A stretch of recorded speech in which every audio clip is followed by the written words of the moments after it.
Dibuka Wakil Gubernur Sumatera Selatan Mawardi Yahya, Drag Race Gubernur Sumsel Championships 2023 ini diikuti 250 drag racer dan 570 drag biker, mengambil lintasan di area Komplek Olahraga Jakabaring Palembang.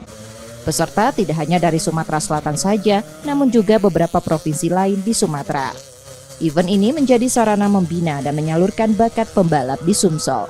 Pemerintah Provinsi Sumatera Selatan diharap membantu menyediakan lintasan balapan yang representatif. Kami ingin mewadahi pembalap-pembalap yang suka ngebut-ngebut di jalan, dan kami sudah sampaikan kepada Bapak Wakil Gubernur bahwa kami perlu tempat representatif sehingga kami dapat menyelenggarakan. 1 tahun ini bisa sampai 40 sampai 50 kali event. Bukan kami tidak bersyukur dengan yang ada, namun belum memenuhi standar untuk balap. Pada tahun 2023, sekitar 50 event drag race diagendakan digelar di Sumatera Selatan. Nur Muhammad, Kompas TV, Palembang, Sumatera Selatan.